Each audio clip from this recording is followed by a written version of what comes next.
Âgé de 97 ans, le capitaine Valtchanov avait, en 1960, brisé l'embargo sur les armes destinées aux moudjahidines. À 97 ans, le capitaine Vassil Valtchanov est un vieux loup de mer intarissable.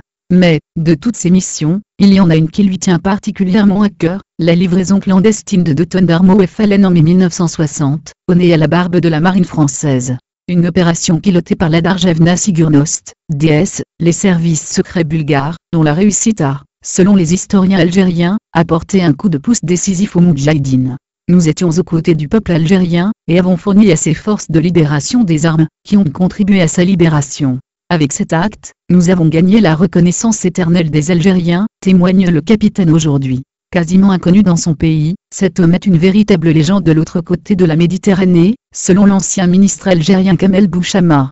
À la tête d'une délégation venue d'Alger, ce dernier a pu lui exprimer de vive voix la gratitude de ses compatriotes pour son acte héroïque, à l'occasion du cinquantenaire de la proclamation d'indépendance. Les recevant dans sa maison de campagne, le capitaine a certainement déroulé une fois de plus le fil de cette mission qu'il a consignée dans un livre publié en 2011.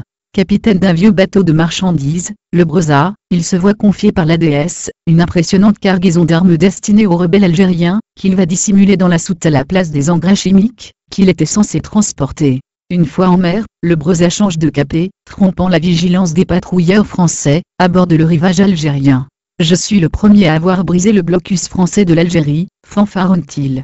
Sa principale crainte ? Que le Breza soit la cible des services français avant même son départ du port de Varna. J'avais peur qu'un de leurs agents ne soit dissimulé dans la brigade qui a chargé le bateau. Pour ne pas paraître suspect, le capitaine embarque alors sa famille dans la cabine, juste au-dessus des explosifs.